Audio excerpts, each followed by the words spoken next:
Merhaba oyun severler, yine yeniden bağımsız oyun tavsiye listesiyle karşınızdayım. Bu kanalı takip ediyorsanız bağımsız oyunlara olan düşkünlüğümü bilirsiniz. Geçen ay ufak bir liste hazırlamış ve fırsat buldukça her ay oynadığım bağımsız oyunları önereceğim ve bunu liste serisi haline dönüştüreceğimi söylemiştim. Biraz gecikmeli olsa da bu ayın bağımsız oyunları listesi hazır. Listedeki oyunlar gerçekten dikkatimi çeken oyunlardan oluşmakta. Hele bir iki tanesi var ki resmen beni kendine aşık etti. Bağımsız oyunları bu yüzden seviyorum işte. Düşük beklentiyle girip sizi farklı duygulara sürükleyebiliyorlar. Daha fazla uzatmadan birbirinden güzel, sevimli, eğlenceli, düşük sistemli ve kaliteli bağımsız oyunlar listesine ilk oyunla başlamadan önce kanala abone olmayı unutmayalım. Katıl paralı olsa da abonelik bedava değil mi?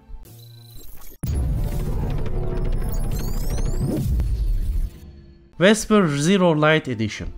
Bu oyunu ilk gördüğümde değişik atmosferi direkt dikkatimi çekmişti. Bir de malum platform oyunlarına genel olarak seviyorum. Hal böyle oynanınca da hemen bir denemek istedim. Seven adlı küçük bir androidi kontrol ediyoruz. Tehlikelerle ve eski bir uygarlığın izleriyle dolu ürkütücü bir gezegende kaybolan bu androidin herhangi bir özel yeteneği yok. Hal böyle olunca da karşılaştığı engelleri kaçarak veya saklanarak açmak zorunda. Ta ki Drive Gun silahını bulana kadar. Oyun bu silahı bulana kadar adeta bir yürüme simülasyonu gibi gelse de bu silahı aldığınızda oyunun atmosferi tamamen değişti. Bu silah sayesinde çeşitli kaynaklardan gelen ışığı emmek ve içine saklanabileceğiniz karanlık noktalar oluşturmak için kullanabiliyorsunuz. Ya da elinizdeki silahı kullanarak karşınızdaki düşmanların formlarını kontrol edebiliyorsunuz. Bu kontrol aşamasında bazen bulmacaları çözüyor, bazen onları ortadan kaldırabiliyorsunuz. İlerleyen bölümlerde değişen atmosfer oyunun sürükleyiciliğini arttırıyor. Bulmacalar basit ama keyifli. Sizi aptal yerine koymasa da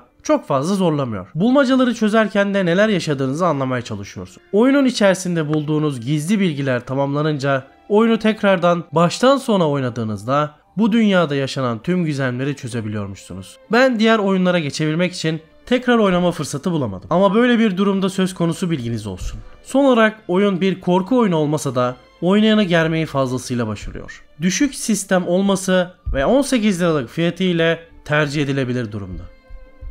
Arise: A Simple Story. Sanat tasarımı, harika bulmacaları, duygusal müzikleri, akılda kalıcı hikayesiyle parmakla gösterilecek bağımsız oyunlar arasında gösterilir. Yayıncılığını Techland firmasının yaptığı oyunun geliştiriciliğini İspanyol Piccolo firması yaptı. Hikayemiz temelinde yaşlı bir adamın öldükten sonraki yolculuğu sırasında yapmış olduğu hayatı tekrardan hatırlamasını konu alıyor. İşlemiş olduğu konu itibariyle farklı bir serüven sizleri bekliyor. Oynanış olarak hem karakterimizi hem de çevreyi kontrol edebiliyorsunuz. Bu oyun hakkında ne kadar az bilgi verirsem alacağınız oyun keyfi de o kadar çok olacaktır. Kişisel tecrübelerime dayanarak söyleyebilirim ki eğer hikaye odaklı oyunları seviyorsanız, biraz duygusal yapınız varsa bu oyuna kesinlikle şans vermelisiniz. Sanat tasarımı ile kendine hayran bırakan Arise, ses ve müzikleriyle de sizi çok farklı diyarlara götüreceğine inanıyorum. 2019 yılının Aralık ayında yayınlanan oyun birçok eleştirmenden güzel puanlar almayı başardı. 45 liralık fiyatı ile de yüksek gibi dursa da Türkçe desteğiyle de cazip bir durumda olduğunu söyleyelim. Ama indirim döneminde kesinlikle kaçırmayın. İstek listenize ekleyin. Unutamayacağınız bir serüven yaşayabilirsiniz. Bu arada split screen, yani aynı ekranda iki kişi tarafından oynanabiliyor. Bilginiz olsun. Owned. Durmadan bir şeylerin peşinde koştuğunuz, A noktasıyla B noktası arasında mekik dokuduğunuz, çer çöp topladığınız, anlamsızca karşınıza çıkan her şeyi yok ettiğiniz oyunlardan sıkıldınız. Farklı bir şey mi arıyorsunuz? İşte bu oyun aradığınız farklılığı size sunabilir. İlk oynadığımda ne olduğunu anlayamadım. Alışılmışlığın dışında bir oyun vardı karşımda. Sonra kendimi oyunun ritmine bıraktım ve çok farklı bir duyguya girdim. Ritim diyorum çünkü oyunun temel unsuru müzik. Ritimlerin oyuna yön verdiği çok farklı bir bulmaca oyunu. Seslerle oluşturulan birbirinden harika soyut manzaralar eşliğinde duyduğunuz ritimler. Tam bir meditasyon ve huzur eşiği adeta. Kaybettim kazandım derdi yok. Sadece soyut bir yolculuk ve macera. Oyunun hikayesinde ne var diye baktığımda künyesinde aynen şunlar yazıyordu. Yeni bir varlık, harika dünyaları keşfetmek ve yolda gelişen hayata tanık olmak için yola çıkar ve onların yolunu takip eder. Bu küçük varlık, ışığın gerçekten parlamasını sağlayanın karanlık olduğunu bulmak için karanlık boşluklardan geçecek. Peki ya sizce? Gerçekten ışığın parlamasının sebebi karanlığın var olması mıdır? Cevabı 17 Mart'ta 23 TL fiyatıyla ve düşük sistem gereksinimleriyle oyuncularla buluşan Owned'un esrarengiz dünyasında bulabiliriz. Jump King. Saçma bir kazanın içinde aptal bir adamı kontrol ettiğimiz ve anlamsızca önümüzdeki dağa doğru tırmandığımız dünyanın en zor ve saçma oyunlardan bir tanesi Getting Over It with Bennett Foddy oyununu bilirsiniz. Ha işte. Allah o oyunu yapana, oynayana, oynatana akıl fikir versin. O oyun yetmezmiş gibi bir de bu oyunu keşfettim. Oynayın diye önermek gelmiyor içimden. Zira korkuyorum klavye, mouse, gamepad parasını benden isteyeceksiniz diye. Ama bir oyun uzaktan bu kadar basit gözüküp bu kadar zor olamaz diyor insan. Ama öyle. Basit görünen bir saçma zorluğu var. Oyunda sadece ve sadece tek bir mekanik var. O da zıplamak. Buyurun oynayın. Oyun zor ama saçmalık derecesinde de bağımlılık yapıyor. Bu sefer olacak inancı adamın içini gıdıklıyor. Hayır, şimdi şunu diyebilirsiniz. Abi ne güzel huzur dolu ruhumuzu, beynimizi dinlendiren oyunlar öneriyordun. Bu nereden çıktı diye. Sormayın kardeşim. Benim huzurum kaçtığı yerde kimse keyif süremez. Madem bu boku yedim, bu oyunu bir şekilde keşfedip oynadım. Geçmiş olsun. Şimdi sıra sizde. Jotun Valhalla Edition. Uzun zamandır bakmak istediğim oyunlardan bir tanesi de Jotun'du. Özellikle tasarımı bayağı hoşuma gitmişti. Göze bayağı bildiğin hoş geliyordu. Oyunu oynadığımda keyif almış olsam da bir süre sonra maalesef oynanış noktasında bana hitap etmedi. Ama hikayesi fena değildi. Yakın zamanda ölen bir Viking kadını olan Thora'yı arıyoruz. Oyunun en güzel yanı İskandinav mitolojisini gayet güzel bir şekilde oyuncuya aktarıyor olması. Dediğim gibi kesinlikle kötü değil. Ama illa da alın oynayın diyemem. Bu tarz oyunları ve İskandinav mitini seviyorsanız bakmanızı tavsiye ederim. 2015 yılında çıkmış olmasına rağmen fiyatı hala 25 lira. Bu oyuna göre çok olabilir ama indirim döneminde fiyatını takip edip tekrardan bakabilirsiniz. Düşük sistem oyun arayanlar için de farklı bir oyun olabilir. Redout. Farklı bir yarış oyunu mu arıyorsunuz? Alın size farklılık. Çocukluğumda buna benzer bir oyun oynamıştım. İsmini cismini hatırlamam ama bu oyunu oynayınca bir an aklım çocukluk yıllarıma gitti. Saçma bir şekilde duygulandırdı beni. Oyuna dönecek olursam eğer, bilim kurgu temalı, uçan arabalara benzeyen araçlarla yaptığımız bir yarış oyunu. Yüksek hızlı temposuyla ekrana bayağı kilitliyor sizi. Araçların kontrolleri standart araba yarışlarından çok daha farklı.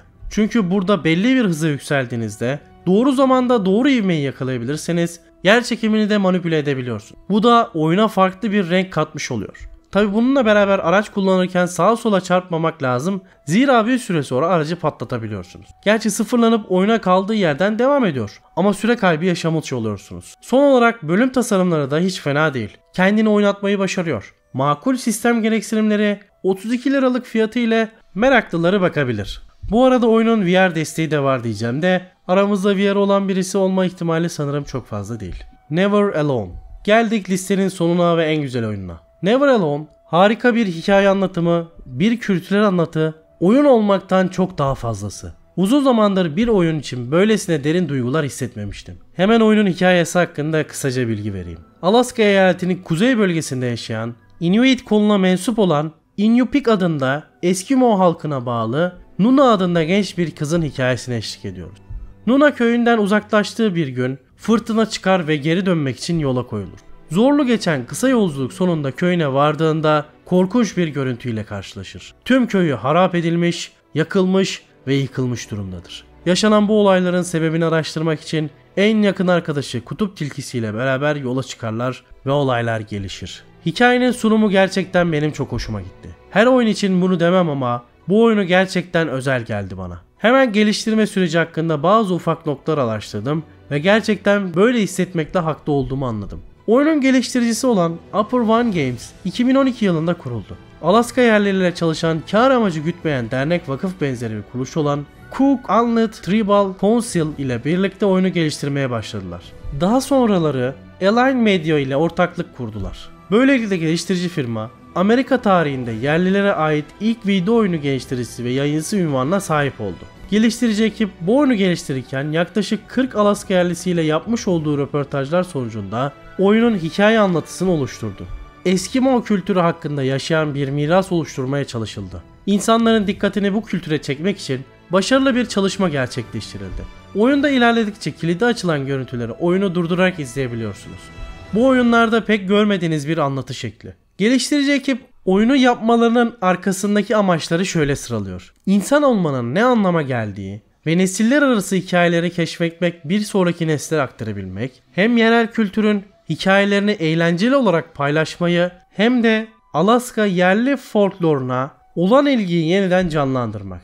Son olarak oyundan elde edilen gelir bahsettiğimiz vakfın eğitim misyonu finanse edecek. Adamlar kendi kültürlerini insanlara doğru şekilde anlatabilmek için neler yapıyorlar. Bir de bizim yaptıklarımıza bak. Oturup baştan sonuna oyunu incik cincik edesim geldi gerçekten. Biliyorum ben aşırı derecede etkilendim. Belki sizin dikkatinizi çekmeyi başarabilmişimdir. Çok kısa oynanış hakkında bilgi vereyim. Oyunda hem küçük kızı hem de tilkiyi kontrol edebiliyorsunuz. Her birini bulmaca çözmede ve platform ilerlemesinde farklı görevleri ve yetenekleri var. Aynı zamanda ve bence en önemlisi oyunu split screen yani aynı ekranda 2 kişi de oynayabiliyor. Tavsiyem bu oyunu 2 kişiyle deneyim etmeniz. Son olarak 2014 yılında bilgisayar için yayınlanmış ve daha sonra da tüm platformlara çıkmış olan bu oyunu daha yeni keşfettiğim için de kendime ne kadar kızsam azdır. Düşük sistem gereksinimi, 24 lira gibi makul fiyatı ve internette bulabileceğiniz Türkçe yamana seçeneğiyle de kesinlikle kütüphanenizde olması gereken, deneyimlemeniz gereken oyunlardan bir tanesi.